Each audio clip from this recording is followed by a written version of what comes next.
본 방송에서 제공하는 투자 정보는 투자 판단에 대한 조언입니다. 방송에서 제공하는 주식의 가치, 가격 상승 및 가격 하락에 대해서는 방송사에서 보장하지 않습니다.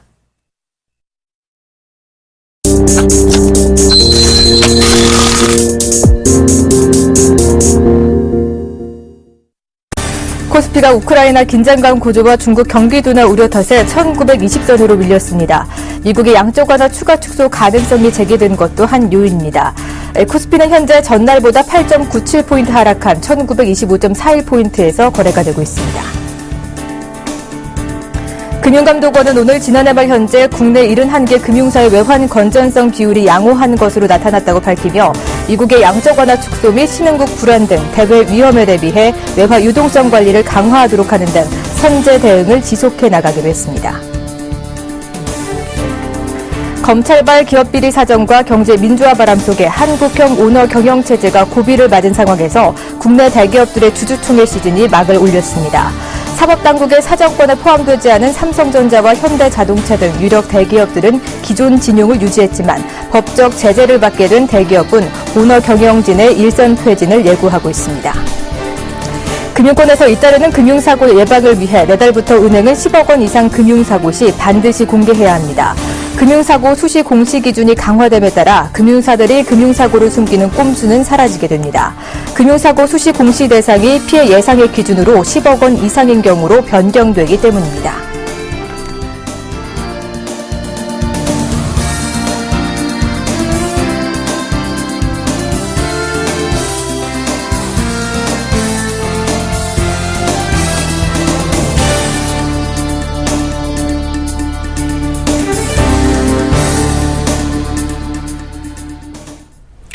안녕하십니까. 오늘장 내일장의 정혜림입니다. 3월 14일 한 주를 마감하는 금요일 오후장입니다. 오늘 3월 14일 화이트데이라 그런지 책상 위에 사탕도 많이 올라와 있고요. 그리고 서로 이렇게 초콜릿도 서로 주고받으며 저도 몇 개 먹다 보니까 입은 많이 단데 오늘 주식시장 보니까 참 마음만은 씁쓸합니다. 어제 2시 반 이후에 이 중국 경제지표가 부진하게 나오다 보니까 중국 경기 우려감이 다시 나오게 되고요. 또 주말에 크림자치국 공항 투표를 앞두고 우크라이나발 사태도 다시 한번 고조됨에 따라 글로벌 증시가 발목을 잡히면서 하락 마감을 했습니다. 그 여파로 오늘 국내 증시 또한 조정을 받을 것으로 예상을 했는데요. 코스피 장중에 1910선까지 내려가기도 했습니다. 하지만 오후 들어서 다시 한번 기관과 이 개인의 반발 매수세가 유입되면서 외국인의 이 매도폭을 방어하는 모습 보여주면서 낙폭을 축소해가는 모습 보여주고 있습니다. 코스닥도 오늘 조정을 받고 있는데 545포인트쯤에서 거래가 되고 있습니다. 전일장 마감 들어서 많이 지수가 빠지면서 다소 부족했던 부분 오늘장에서는 오후 들어서 낙폭을 좀 만회해 나가면서 금요일장을 좀 기분 좋게 마감 지을 수 있지 않을까 하는 바람을 좀 욕심을 내보도록 하겠습니다. 오늘 달러원 환율은 상승 압력을 받고 있는데요. 왜 그런지 KB 외환선물 정경발 팀장 연결해서 자세한 외환시장 동향까지 알아보도록 하겠습니다. 안녕하십니까? 네, 안녕하세요. 네, 팀장님 어제 중국 지표가 시장 예상치를 하회하는 부진하게 나왔고 미국 지표 호조하게 나왔습니다. 이렇게 두 가지 영향으로 이 달러원 환율은 상승 압력을 받을 것이란 전망 내놔주셨는데 오늘 그 예상에 적중했습니다. 상승권에서 움직이고 있는데요. 오늘 환율 움직임 어떻습니까? 네, 달러 환율이 하루 단위로 등락을 거듭하고 있는데요. 오늘 서울 외환시장은 어제 종가 대비 2원 90전이 상승한 1071원 90전에 개장했고요. 1070원 60전과 1073원 50전 사이에서 움직이고 있습니다. 이 시간 현재는 1072원 20전에 거래되고 있습니다. 오늘 환율이 상승 출발한 것은 중국 경제 부진에 대한 우려와 우크라이나발 지정학적 우려 등 최근 시장의 위험 회피를 이끌어왔던 재료들이 지속되고 있기 때문입니다. 위험 자산 시장의 경우는 이러한 위험 회피 재료의 영향을 계속해서 받아왔습니다만 어제의 경우는 서울 외환시장 중반부까지 위험 통화들이 기술적인 반등을 보이면서 다른 시장들과 차별화된 흐름을 보인 바 있고요. 어제 서울 외환시장 마감을 15분 정도 앞두고 나온 중국의 2월 소매 판매 지표가 예상보다 부진하게 나오면서 원화를 비롯한 위험 통화들의 약세가 재개되는 모습을 보였습니다. 중국의 2월 소매 판매뿐만 아니라 2월 산업생산까지 부진한 모습을 보이면서 최근 수출 지표의 부진이 계절적인 요인이 아니라 실제로 중국 경제가 둔화된 결과일 수 있다는 설명이 설득력을 얻게 되었습니다. 중국 경제지표 부진과 함께 러시아 병력이 우크라이나 국경 근처에서 새로운 군사작전을 수행하고 있다는 보도는 지난밤 뉴욕 증시 급락의 주요 요인으로 작용했습니다. 여기에 지난밤 발표된 미국의 2월 소매 판매 호조와 주간 고용지표의 호조는 위험 선호 요인으로 작용하기보다는 미 연준의 테이퍼링이 강화될 것이라는 우려를 작용했고요. 결국 위험 회피의 강화로 이어지면서 외환시장에서는 엔화의 강세와 위험 통화들의 약세로 나타난 점이 달러원의 상승으로 이어졌습니다. 다만 오늘 시장에서는 대외적인 불안감이 다소 제한적으로 나타나는 모습입니다.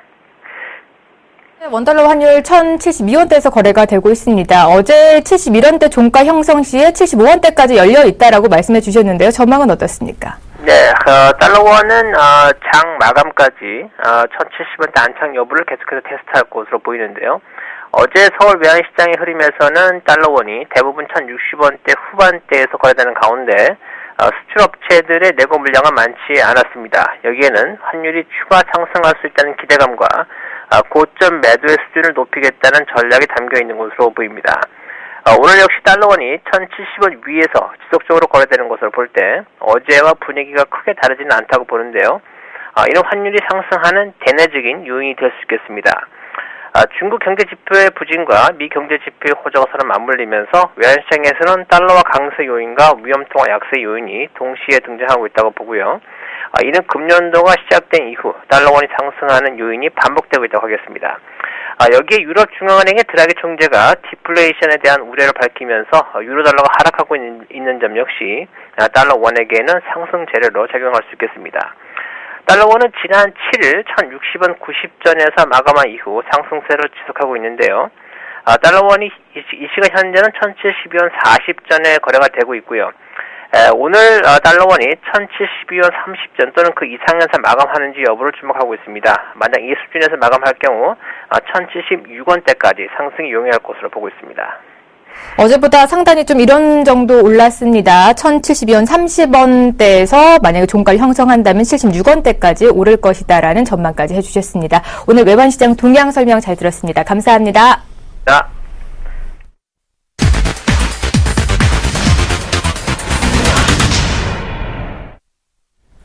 네, 이어서 오늘 시장에서 떠오르고 있는 이슈들 차근차근 정리해보고요. 마감 전략까지 꼼꼼히 세워드리도록 하겠습니다. 오늘도 IM투자증권의 김동섭 이사님 자리해 주셨습니다. 안녕하십니까? 안녕하세요.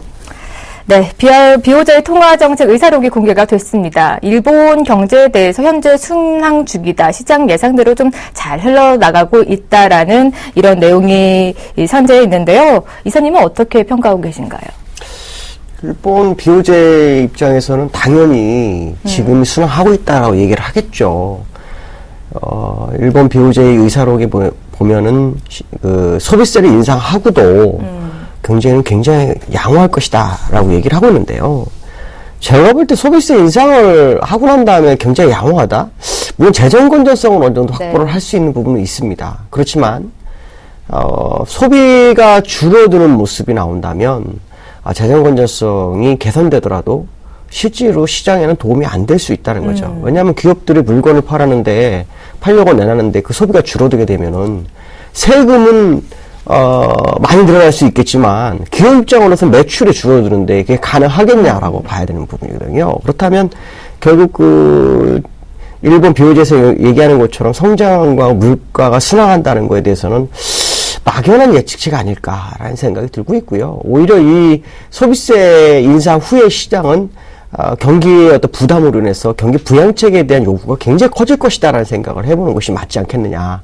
결국 그들이 생각하는 것처럼 순항 중이라는 것보다는 오히려 위험이 도사리고 있다라는 것이 더 정확한 표현이 아닐까라고 판단이 쓰고 있고요. 일본으로서는 어차피 결정된 부분이기 때문에 소비세 인상은 갈 수밖에 없는 길이라면 일단 그 결과를 보고 시장 대응이 나오지 않을까라는 생각을 해봐야 될 것 같습니다. 네, 이사님도 뭐 일본은행은 순항 중이라고 표현하고 있지만 순항이 아닐 수도 있다라는 평가시죠? 확률적으로는 순항이라고 보기는 좀 어렵다라고 보고 있습니다. 왜냐하면 자기들은 순항을 하고 있다고 하지만 실제로 이 무역 적자라든가 경상 수지는 적자로 가잖아요. 무역 수지나 경상 수지는 적자로 가고 있는데 이게 순항한다?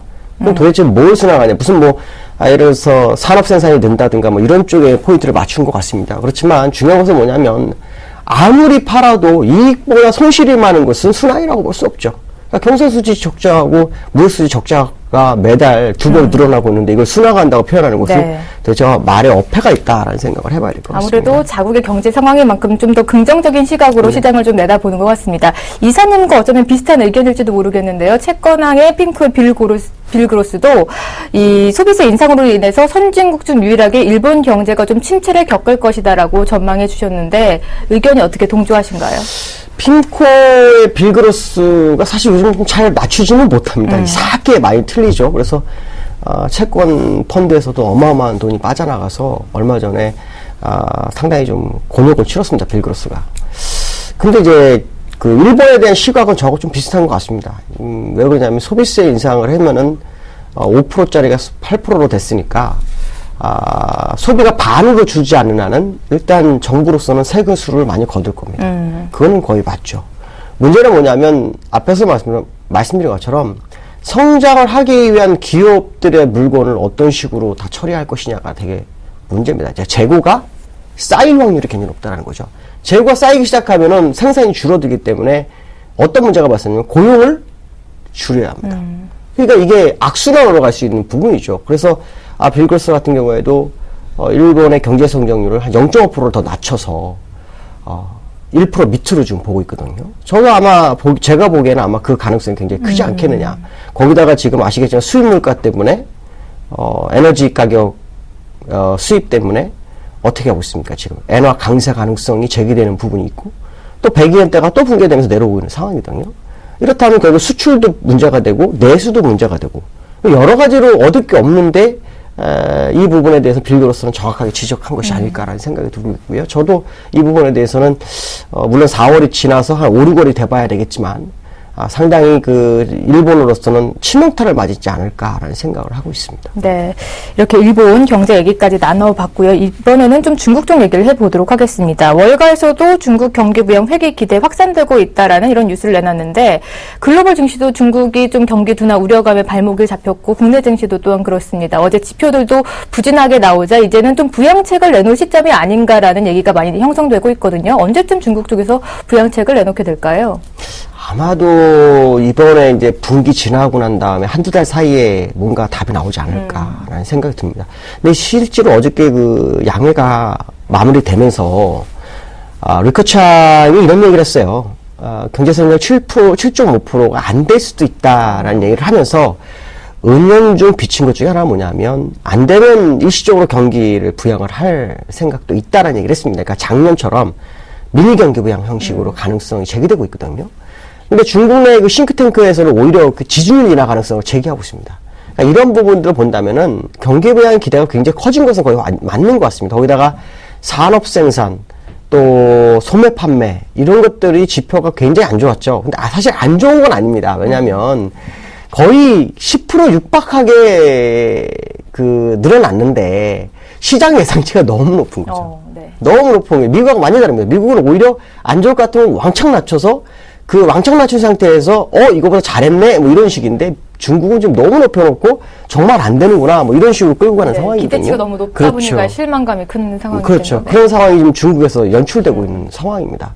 그렇다면 결국은 중국으로서는 성장을 가져가기 위해서 경기 부양을 할 수밖에 없는 상황에 이제 막다뜨렸다 뭐 이렇게 생각할 수밖에 없고 그 얘기는 그 시장이 중국장이 상당히 좀 견조한 흐름을 보일 수 있지 않겠느냐. 그래서 사실은 어저께 소매 판매라든가 이런 부분이 나왔을 때 중국장은 1%가 올랐어요.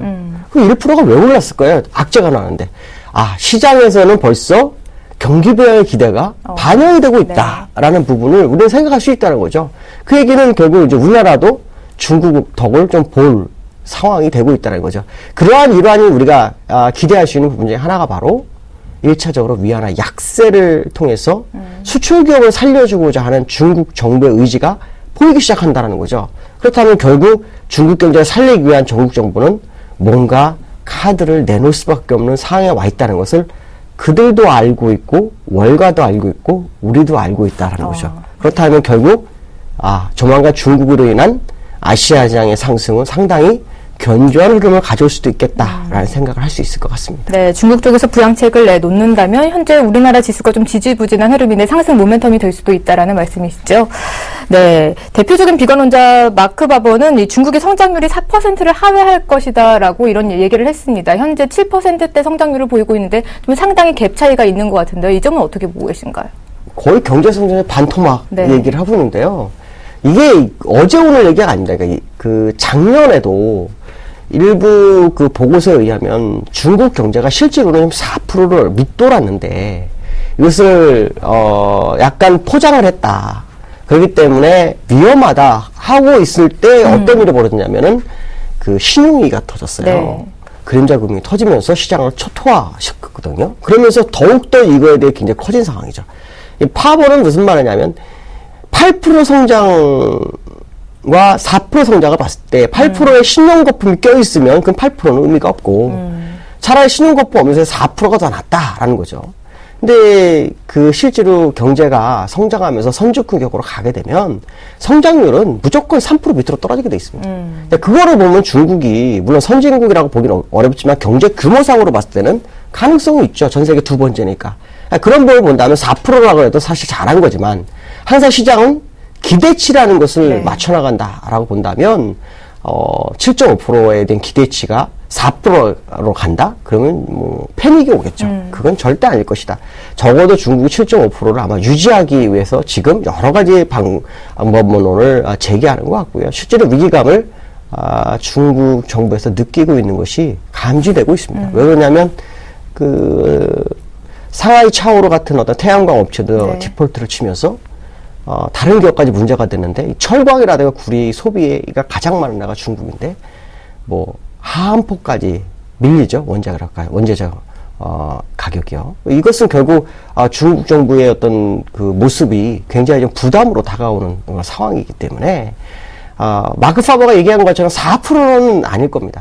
그렇지만 어느 정도의 거품을 빼는 상황이 발생할 수 있는 부분이 있고요. 그거를 거품을 정말 거품이 아닌 상태로 만들기 위해서는 역시 앞에서 말했지만 경기 부양을 할 것이다라는 것을 우회적으로 표현하는 그런 부분들이 아닐까라는 생각을 해야 될 것 같습니다. 네.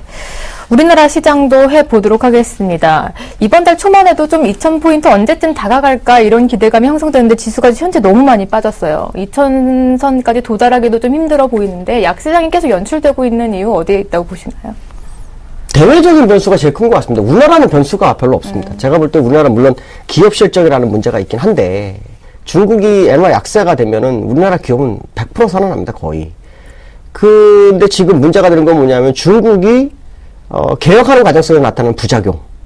이 부작용하고 그다음에 우크라이나 사태가 큰 문제 없을 겁니다. 큰 문제 없을 건데 이게 불확실성을 시장에 제공하는 거.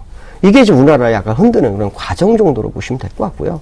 오늘 주가가 하락해서 지금 한 9포인트 하락하고 있죠. 근데 개파락으로 시작을 했습니다. 그래서 양봉이 나왔는데 오늘 개파락의 갭의 공간이 있기 때문에 오늘 이 상태로 끝나면 오늘 이 근처가 바닥일 확률이 굉장히 높습니다. 네. 왜냐하면 개파락이 2개가 나오면 거의 바닥이었습니다. 항상 우리나라는 3개까지 나오는 경우가 굉장히 제한됐었거든요. 한두 번 있었지만 거의 2번에서 마무리됐었다라고 본다면 오늘 상승하고 싶었던 시장의 의지가 외부 충격에서 꺾인 정도로 보시면 될 것 같고요. 저는 결국에선 시장은 갈 것이다에 대해 무게를 좀 실어야 되지 않겠느냐. 미국도 악재에 의해서 나온 것이 아니라 16일 날 크림반도의 어떤 국민투표가 네. 다가오고 있기 때문에 그 불확실성이 주가를 끄집어 내렸다 정도로 봐야 될 것 같고요. 제가 그냥 걱정하는 바는 미국이 다음 주가 쿼드러블입니다. 네. 그럼 이제 그 쿼드러블로 이익을 내면서 한 방향이 아래쪽일 경우에 이제 우리나라는 참 운 없이 같이 맞을까봐 좀 그게 걱정되는 부분이고요. 그렇지 않다면 보통 그 전주 목금에 하락시켜놓고 만기주에 다시 반대 방향으로 되돌리는 경우가 상당히 많았습니다. 저는 사실 오늘 이 부분을 좀 관심 있게 좀 봐야 된다라고 보여주고 있고요. 국내적인 어떤 시각으로 본다면 국내장은 악재는 상당히 제한되어 있기 때문에 외부 충격만 약간 벗어나면 되지 않을까 이렇게 판단하고 있습니다. 네, 이렇게 우리 시장 동향까지 아주 꼼꼼하게 짚어주셨습니다. 오늘 말씀 고맙습니다. 네, 감사합니다.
안녕하십니까, 나무노 멘토입니다. 오늘 날씨 참 좋네요. 봄이 오는 것 같습니다.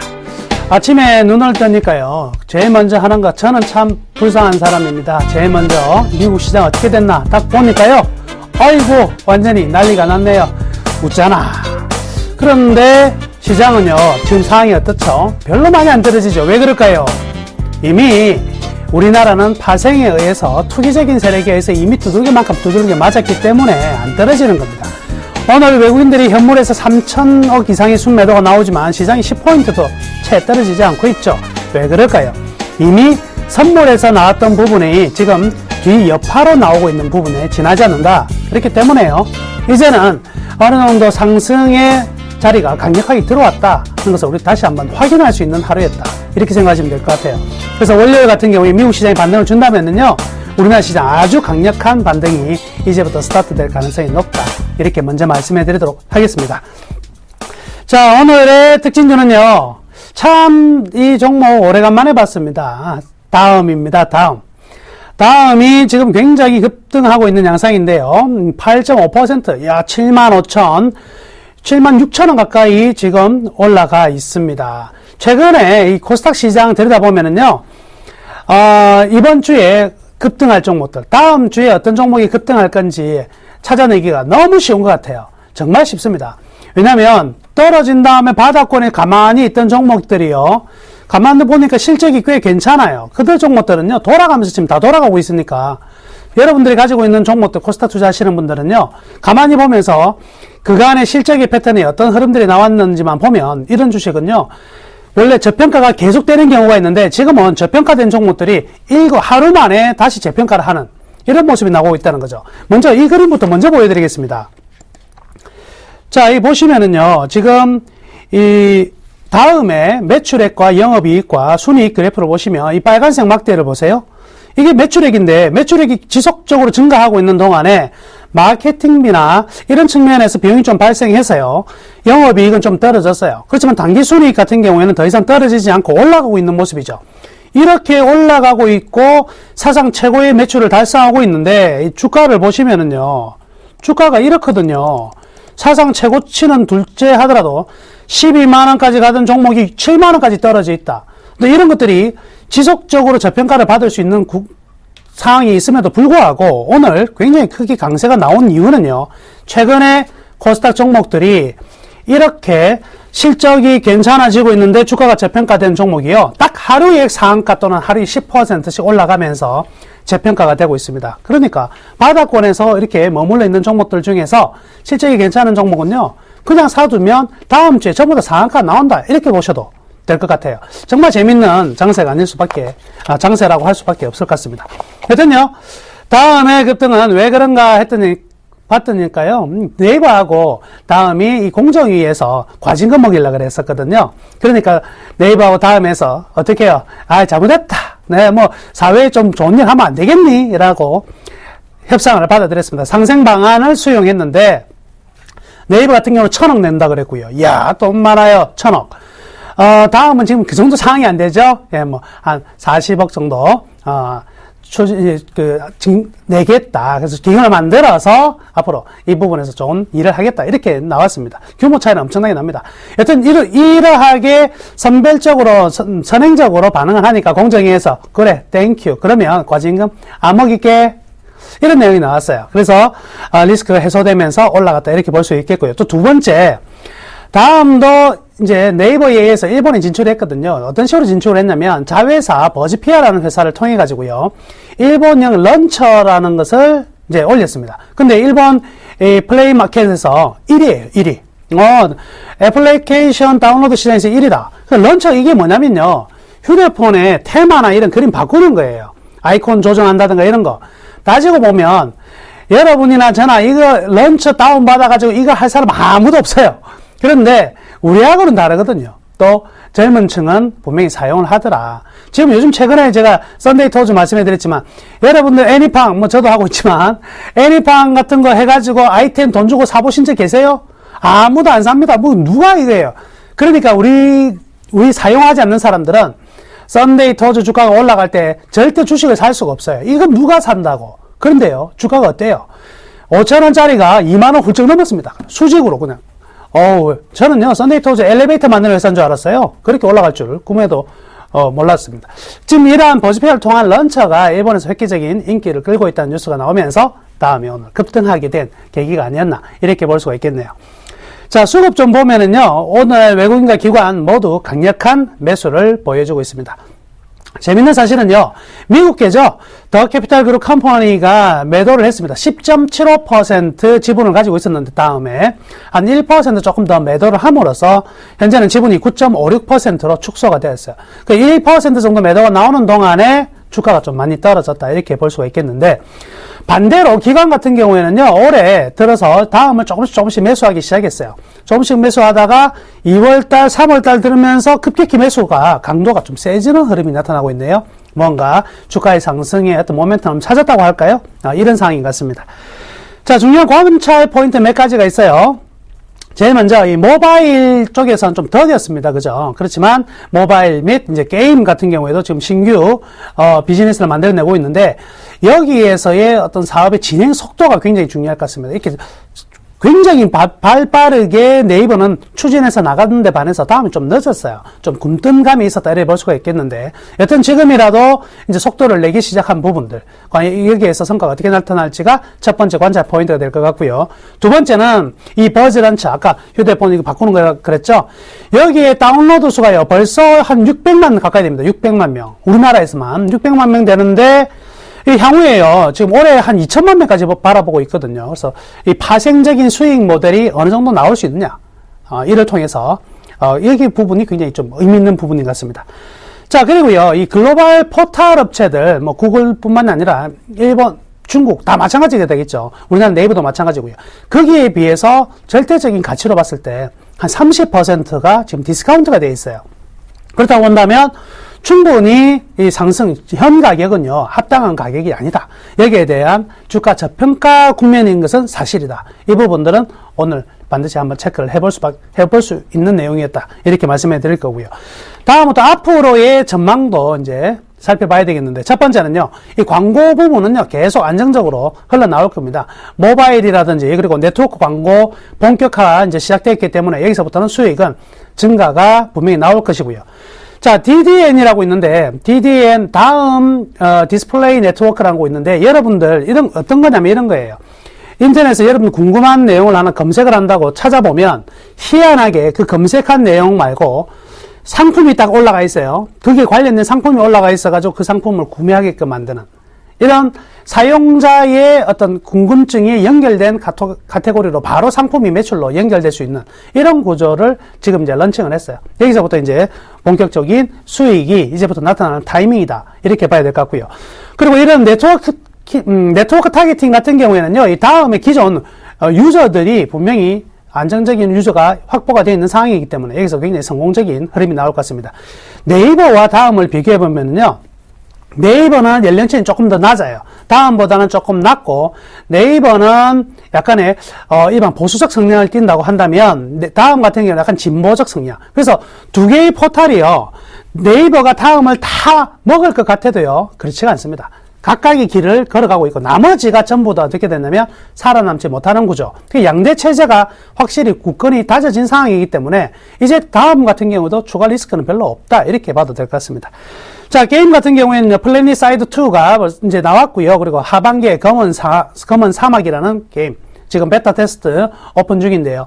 이 두 게임이 일단 그간에 없었던 다음에 새로운 성장 엔진의 모델로 자리 잡을 가능성도 있겠습니다. 그래서 지금 NHN 같은 경우에는 네이버와 NHN 엔터테인먼트로 분리가 된 상태에서, 분리되기 전에 보면 굉장히 서로 이익을 많이 잘 만들어내던 구조였잖아요. 다음 같은 경우도 신규 이러한 수익 창출의 어떤 모멘텀이 하나 증가되었다, 이렇게 볼 수가 있겠습니다.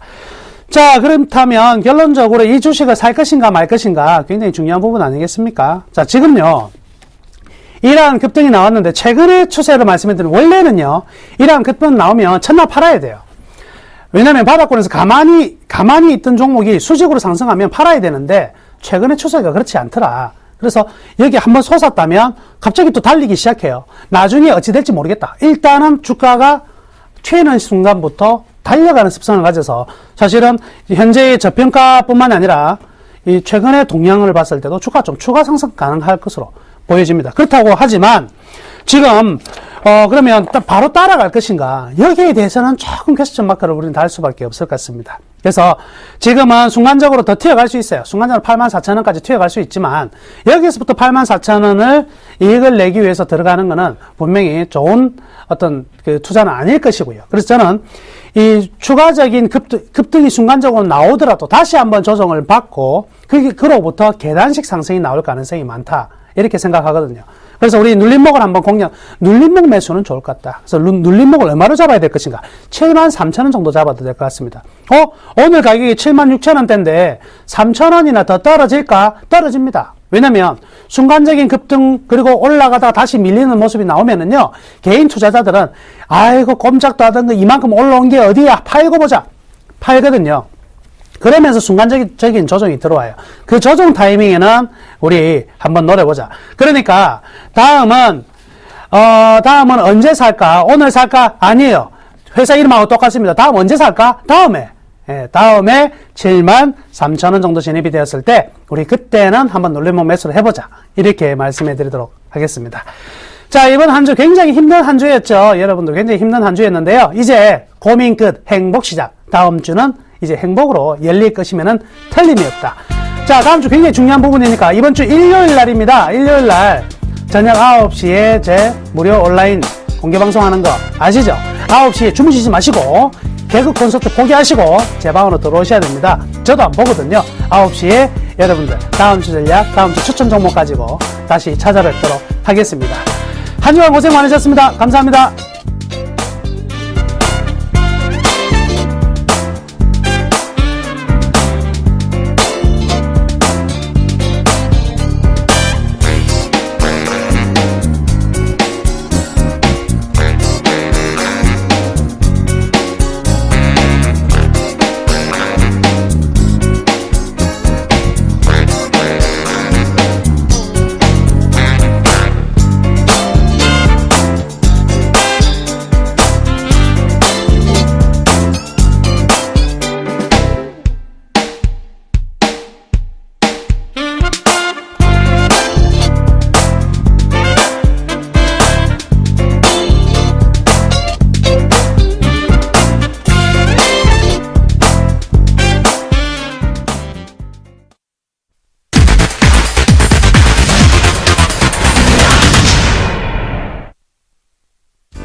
안녕하십니까, 김현준 멘토입니다. 네, 오늘 장 그래도 장 초반보다 많이 괜찮아졌죠? 조금씩 회복을 하고 있는데요. 재밌는 얘기를 좀 드려볼까요? 지금 민감주들, 대형주들 아주 그냥 조금 세게 얘기해보겠습니다. 작살이 나고 있습니다. 그렇죠? 자, 그런데요, 상해지수 얘기를 제가 드리겠습니다. 자, 상해지수가요, 2000포인트, 최근 몇 년 동안 2000포인트 바닥은 항상 바닥으로서 급등을 했던 그런 모양이 있습니다. 계속 그랬어요. 자, 그러면 상해지수가 다시 그저께 2000 깼다가 다시 올라오고 있거든요. 자, 그렇다면은 다시 올라와주면서 뭐가 할까요? 중국과 관련 있는 종목들, 그쵸? 뭐가 있죠? 조선주나 뭐 금융주들이나 화학주들이나 다시 상승하는 모습이 나타날 겁니다. 그래서요, 지금 제가 타이밍을 노리고 있지만 분명히 좋은 흐름 나와주면서 갈 수 있기 때문에 제가 대형주 장세가 곧 올 거다라고 말씀드리는 것도 있습니다. 그래서요, 잠깐만 기다려보세요. 너무 걱정 마시고요. 잘 보시면 되고요. 제가 오늘은 주로 AS를 합니다. 그래서 오늘은 제가 종목을 여러 개를 한꺼번에 정리할 겁니다. 당연히 수익은 대박 내드리고 정리할 겁니다. 아셨죠? 끝까지 봐주시고요. 지금부터 상담 같이 해드립니다. 013-3366번에 011-0번으로 네, 문자 주시면 됩니다. 최소한 매수가 적어주세요. 매수가. 네, 매수가 적어주시면요, 제가 제 스타일대로 수급과 차트와 실적을 가지고서 봐드리도록 하겠습니다. 상세하게 봐드립니다. 아셨죠? 빨리빨리 주시고, 그 다음 하나 더. 네, 오늘 제가 뭐합니까? 공개방송합니다. 3시부터 4시까지 공개방송하는데요. 오늘은 제가 공개방송에서 좋은 종목을 하나 드려볼까 합니다. 다음주 월요일부터 급등이 될 수도 있지만, 어쨌든 한번 드려볼까 합니다. 그래서 공개방송 들어오셔서요, 재밌는, 네, 좋은 소식 다 받아가시고 수익도 챙겨가시면 좋을 것 같아요. 3시부터 4시까지인데요. 3시 5분부터 하도록 하겠습니다. 아셨죠? 저도 커피 한 잔은 마시게요. 자, 본격적으로 해보겠습니다. 오늘 수급 100점주부터 살펴봐 드리도록 하겠습니다. 자, 오늘 가지고 나온 종목 5가지입니다. LG 플러스, 네, 루멘스, 동양증권, 한국전력, 만도 이렇게 좀 가지고 나왔는데요. 먼저 첫 번째 종목부터 살펴볼게요. LG 플러스부터 보도록 하겠습니다. 자, 오늘 뭐 통신주도 흐름이 좋아요. 그쵸? 네, LG 플러스가 흐름도 굉장히 양호한 모습입니다. 제가 SK텔레콤도 얘기를 많이 드렸었는데 자, LG 플러스 차트 바닥에서 치고 올라갑니다. 오늘 현재 한 3% 가까이 상승 중에 있습니다. 좋은 흐름이 나타나고 있어요. 항상 바닥으로 차트 볼게요. 바닥으로 인식됐던 포인트가 바로 여기죠. 그쵸? 네, 9,700원, 800원 뭐 이 정도 수준이 항상 바닥으로 인식이 되었습니다. 자, 그리고서 반등을 쭉쭉 줬던 기억이 있습니다. 자, 오늘 급등을 해주고 있는데 차트 크게 봅니다. 크게 보니까요, 지금이 모습 자체가 여기 박스권의 좀 흐름으로 판단이 돼요. 그래서 뚫고 올라갈 수 있는 가능성이 충분히 있어 보입니다. 다음 라인은 어디인가요? 다음 라인은 이 구간대 모양대, 요때까지는 도달할 가능성이 높잖아요. 그래서 충분하게 지금 현 상황만 유지해 준다면 갈지장대를 그려주면서 주가가 상승 쪽으로 이렇게 움직일 가능성이 있어 보입니다. 그래서 잘 보셔야 될 것 같고요. 수급적인 부분도 나쁘지 않기 때문에 관심 가지시고 대응하시라고 제가 가지고 나와봤습니다. 자, 그리고 이 종목입니다. 너무나도 배가 아픈 종목. 네, 루멘스입니다. 여러분, 루멘스를 정리를 했어요, 저희가. 그쵸? 근데 제가 뭐라고 가져가도 된다고 말씀을 좀 드렸는데요. 어제부터 갑자기 급등을 합니다. 실적이 너무나 좋아서. 보유하고 계신 분들 정말 축하드린다 말씀 좀 드리고 싶습니다. 뭐 이것도 있잖아요, 제가. 서울반도체. 이것도 지금 다시 5만원이에요, 여러분. 49,900원입니다. 얼마 간다고요? 10만원 말씀드리고 있습니다. 정말 몇 년 안으로 가능성 있어 보입니다. 자, 왜죠? 실적이 좋으니까. 루멘스가 상승한 이유가 뭡니까? 4분기. 그러니까 작년 실적 굉장히 좋았어요. 그래서 올해도 역시나 어떻게 실적이 좋아질 수밖에 없기 때문에 차트의 큰 흐름을 볼 때 라인을 따라가면서 계속 우상향할 수밖에 없는 그래프가 연출이 될 겁니다. 가장 좋은 구간은 어딜까요? 사실 이 구간, 21선 깨지는 구간이 가장 매수하기에 나이스한 구간이긴 합니다. 그래서 좀 상승해줬다가 조정이 또 천천히 나와주면서 빠질 때 요 정도 포인트 네모칸 쳐드릴게요. 요 포인트가 가장 좋아 보이긴 해요. 올 수 있을지 여부는 판단하기 지금은 조금 힘들지만 그래도 가능성이 있다면 이때 사고 싶은 생각이 드네요. 그래서 지금은 따라가기에는 약간 리스크는 있어 보입니다. 그래서 좀 기다려보자. 조정을 기다려보자. 어차피 주식 하루 이틀 하실 거 아니잖아요. 기다리시면 옵니다. 그래서 그 타이밍을 절대 놓치지 마시라고 말씀드리고 제가 그때가 오면요. 놓치지 않고서 제가 또 추천을 드려보도록 하겠습니다. 아셨죠? 그러니까 지금은 잘 참고 기다려주시라고 말씀드려볼게요. 자, 그 다음입니다. 이 종목입니다. 동양증권이죠. 자, 동양증권 아마 오늘 관심이 굉장히 많으실 것 같아요. 이 종목 어떻게 사야 되나? 얼마나 오르나요? 5% 이상 오릅니다. 오늘 이 종목 매수할까 말까 고민들이 정말 많으실 것 같습니다. 자, 볼게요. 차트가 바닥에서 치고 올라갑니다. 왜 그렇죠? 네, 넘어가죠. 대만 쪽으로 쭉쭉 넘어갑니다. 자, 그래서요.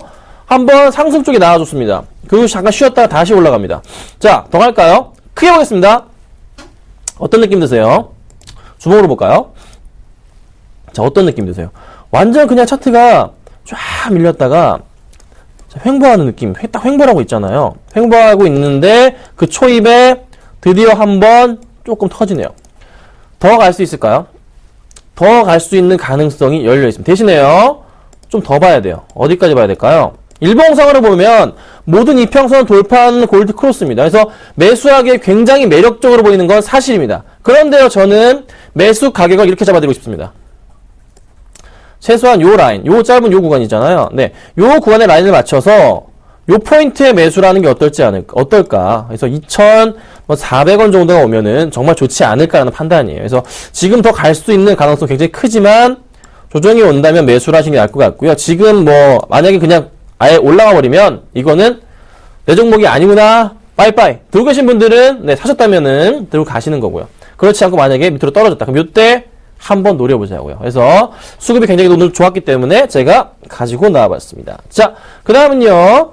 이 종목입니다. 한국전력입니다. 한국전력이요. 자, 한국전력의 오늘 대형주 중에서 수급이 굉장히 양호한 종목 중에 하나였습니다. 자, 한국전력을 보니까요, 이런 생각이 듭니다. 여러분, 제가 SM 차트를 보면서 말씀드리잖아요. 자, 한국전력이요. 보세요. 이게 한국전력 차트예요. SM 볼게요. SM의 어느 포인트? 바로 요런 갑자기 빠지는 포인트들. 자, 이때 추천드렸죠? 추천드리고 지금 보여 계신 분 있습니까? 계시다면 정말 수익 몇 프로 나오고 있죠, 지금? 네, 20% 이상 나오고 있습니다. 보유하고 계신 분들은요. 제가 처음에 추천드렸을 때 매수하시고 안 파신 분들은 20% 나오고 있는데 한국전력 볼게요. 보겠습니다. 자, 요런 조정 구간이 오고 있어요. 또 조정 구간이 왔고요. 조정 구간이 왔다가 상승을 하는 그런 초입입니다. 자, 바닥 라인에 대한 포인트 느낌이 오시나요? 제가 정말 사랑하는 라인. 네. 바닥 찾기 라인입니다. 바닥 찾기. 자, 여러분들, 제가 다음 주 월요일부터 이상로 멘토와 함께 오전 10시 방송에서 바닥 찾기, 이 종목 사도 될까요? 합니다. 10시 반에 꼭 보셔야 됩니다. 종목 잘 골라서 가져오세요. 봐드리겠습니다. 자, 여기서 바닥이죠? 올라갑니다. 자, 어디까지 갈까요? 어디까지 갈까요? 어떻게 합니까? 이거 잡으려면은 평행하게 긋는다. 좀 크게 보겠습니다. 안 되겠네. 평행하게 긋는다고 말씀드렸잖아요. 이렇게. 되겠네요. 자, 그럼 여기 이 갭을 메울 가능성이 있다는 거. 여기 가격이 얼마입니까? 대충 보자면 39,000원 라인까지 갑니다. 그렇죠? 보이죠? 보이죠? 답은 나오죠? 매수 가능하겠죠? 좋은 종목입니다. 관심 가지시고 보시기 바랍니다. 아셨죠? 수급 오늘 좋습니다. 걱정 마시고서 가져가시고 들고 계신 분들은 계속 유지하시면 좋은 수익이 나지 않을까 말씀드려볼게요. 자, 그 다음입니다. 자, 여러분들 이 종목도 살지 말지 고민들 많이 하실 거예요. 만도입니다. 오늘 수급 좋아요. 네, 계속 좋아지고 있어요. 이 종목 갑자기 왜 이러죠? 이 종목이요. 어찌됐든 간에 2차 전지 관련주 테마성으로 엮이게 됐습니다. 왜 그렇죠? 테슬라 임원진들이 만도에 방문을 해서 만도에서 만든 부품을 테슬라에서 쓰려는지 지금 알아보고 다니고 있습니다. 자, 그래서 주가가 크게 볼게요. 빠졌던 주가가 올라갑니다. 자, 보세요. 주봉으로 보자면요. 어떤 그림이 나올까요? 예측을 해볼게요. 자, 바닥에서 한번 튀어 고점이고요. 바닥 두 개 라인을 이어보겠습니다. 요런 포인트죠? 그쵸? 평행하게 그어볼게요. 자, 긋는다면 다음에 만도 라인은요. 시간이 걸릴지언정 주봉입니다. 시간이 걸릴지언정 요런 갭을 메울 가능성이 지금 제 눈에는 보이네요. 여러분은 보이시나요? 제 눈에 보입니다. 저 크게 볼게요. 차트가 내려오던 차트가 다시 이렇게 올라가잖아요. 위쪽으로. 이렇게 쫙 바뀌었잖아요. 흐름이. 바뀌었다고요. 바뀌었잖아요. 다시 확대갑니다. 그럼 이 갭을 메울 가능성이 존재한다고 판단합니다. 왜죠? 지금 모멘텀 받았어요. 실적 우려감 그런 거 없습니다. 이 종목은. 네, 더 크게 갈 수가 있어요. 여기 얼마입니까? 여기 얼마죠? 17만원, 16만원 포인트 잡히네요. 자, 그렇다면 매수를 언제 해야 될까요? 매수를 하려면 다시 조금 더 상세하게 일봉으로 가서 조정이 나올 때 매수를 하는 게 가장 좋겠죠. 조정이 나올 때 바닥으로 인식이 됐던 구간인데 조정이 나오면 얼마? 한 13만원 정도 나오면 정말 좋겠지만 가장 최고의 포인트는요. 21선 깨고 내려가는 올라가는 포인트고요. 지금도 나쁘진 않아요. 그래서 분할 매수하시는 전략도 나쁘지 않겠다 이렇게 말씀드릴게요. 그래서 만도도 죄송합니다. 관심 가지시고 같이 보시면 좋을 것 같다고 제가 말씀을 드려보겠습니다. 자, 상담이 굉장히 많이 와 있는데요. 상담을 지금부터 해드리겠습니다. 첫 번째는요. 1149님 한양ENG예요. 매수가가요. 6,760원이십니다. 거의 매수가 부근에 지금 들고 가고 계십니다. 자, 보겠습니다.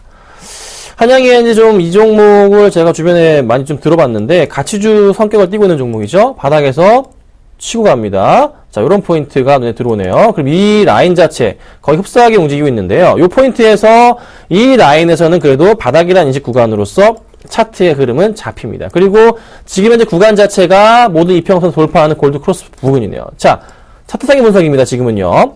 평행하게 이어볼게요. 이어본다면요. 지금 여기 자체가, 네, 슈팅 부분. 그쵸? 그래서 윗골이 달려지면서 빠지고. 이때 무슨 일이 있었나요? 확인은 지금 못하겠지만, 다시 어쨌든 제자리를 찾아갑니다. 얼마까지 보실래요? 7,000원 보이네요. 자, 7,000원 정도까지 목표가 잡고서 대응하시고요. 지금 상태 나쁘지 않습니다. 홀딩 의견 드리겠습니다. 1149님, 홀딩 의견 드리도록 하겠습니다. 자, 3118님, 성창 오톡텍 보겠습니다. 자, 오늘 5% 빠지네요. 무슨 악재가 있었나요? 살펴보겠습니다. 뭐, 뚜렷하게 나오는 거 없는데요. 수급적인 부분도 뭐가 있나요? 수급 정말 마음에 안 드네요. 이거 뭐죠? 여러분, 불개미. 불개미가 뭡니까? 불개미. 빨간색 개미들. 자, 죄송합니다. 네. 이런 표현을 제가 불개미라는 표현을 쓰는데요. 개인 투자분들이 굉장히 많은 물량을 매수해 줄 때 이런 표현이 있습니다. 그래서, 이렇게 많이 개인 투자분들이 매수가 들어올 때는요, 조금 주의가 필요한 게 사실이거든요. 차트 볼게요. 자, 고점에서 이렇게 올라치고 갈 때 개인 투자분들이 다 끌어올려주면서 갔습니다. 자, 그런데 거래량 터져줬어요. 약간 좀 좋아 보이긴 하는데 흐름이 굉장히 안 좋다는 흐름이 오늘 조금 보입니다. 근데 오늘 수급 어떻게 되고 있을까요? 들어오긴 하나요? 기관들의 매도, 연기금 매도가 좀 나가네요. 좋지는 않습니다. 자, 매수가 근데 8,900원이세요. 너무 따라가셨어요. 그쵸? 네, 매수가 여기 있으시대요. 여기 포인트인가요? 최근에 매수하신 것 같아요. 제가 볼 때도. 너무 급하게 좀 따라가셨다라는 판단은 듭니다. 그리고 비중도요, 40%라 좀 많습니다. 자, 이렇게 주가가 급등해서 치고 올라가는 종목에 대해서 비중을 이렇게 크게 잡으시면 굉장히 위험하세요. 이런 종목은 비중을 조금씩 늘려가셔야 돼요.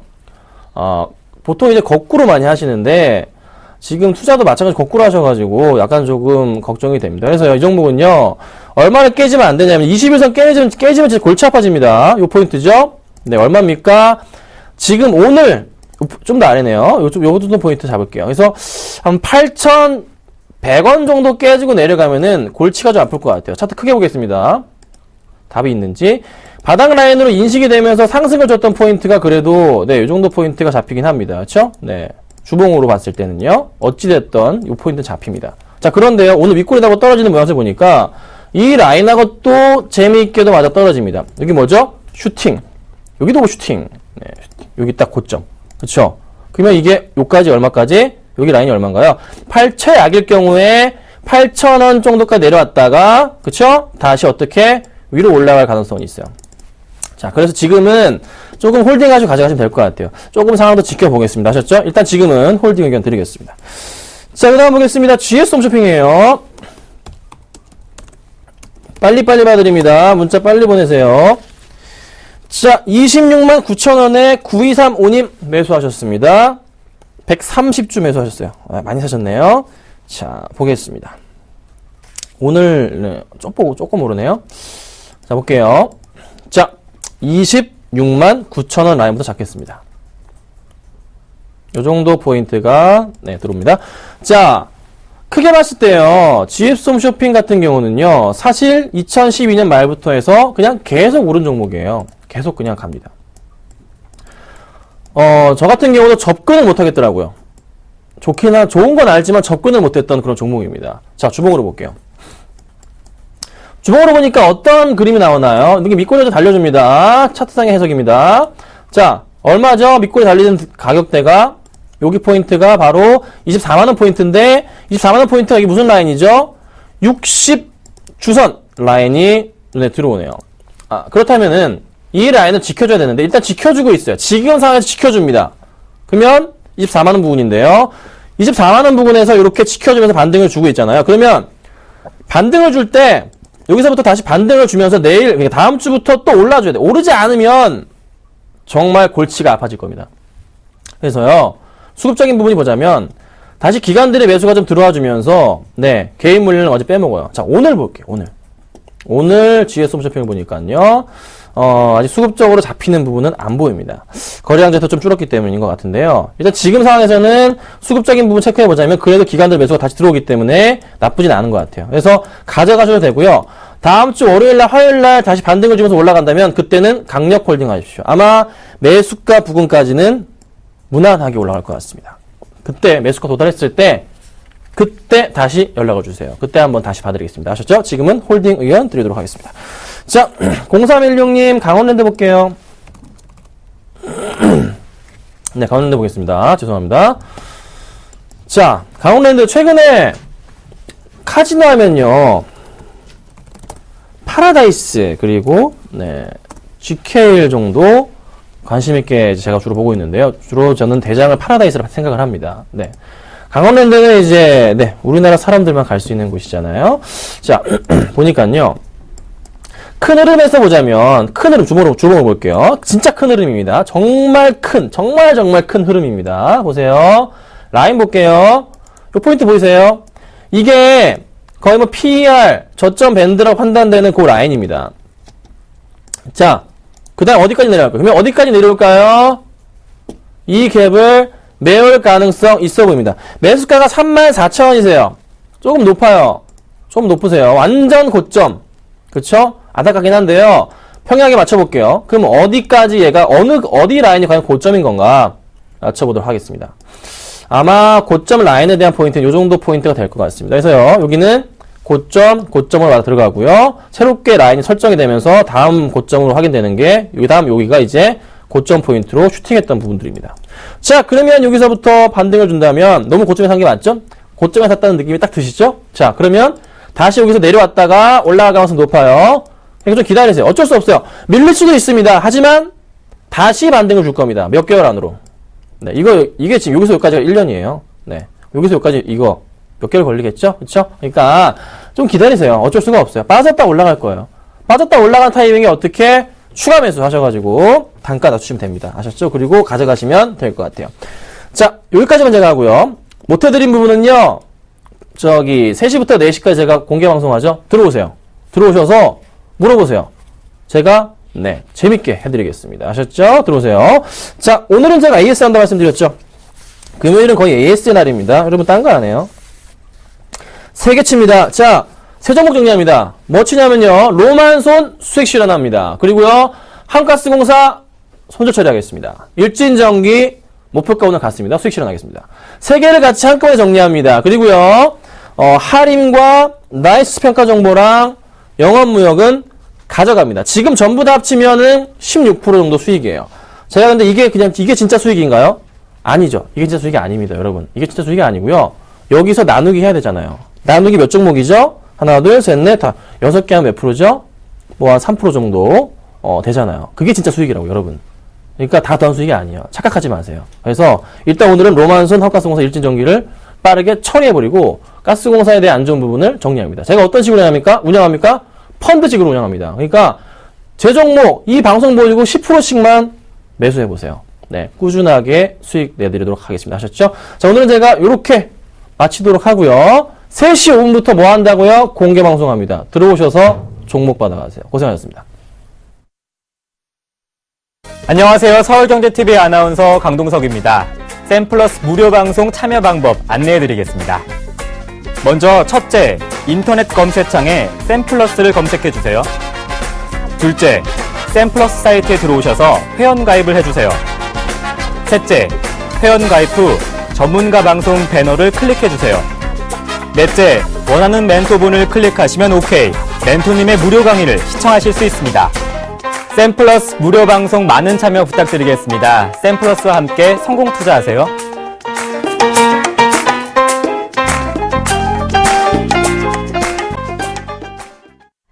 네, 마감 들어서 낙폭을 좀 더 키우는 모습입니다. 코스피 1920선은 지지해주지 않을까 싶었는데 현재 16포인트 넘게 빠지면서 1918선에서 거래가 되고 있고요. 코스닥도 543포인트까지 밀린 모습 보여주고 있습니다. 좀 더 뒷심을 발휘해줬으면 좋겠네요. 오늘장, 내일장 오늘 준비한 소식은 여기까지입니다. 시청해주신 여러분 고맙습니다.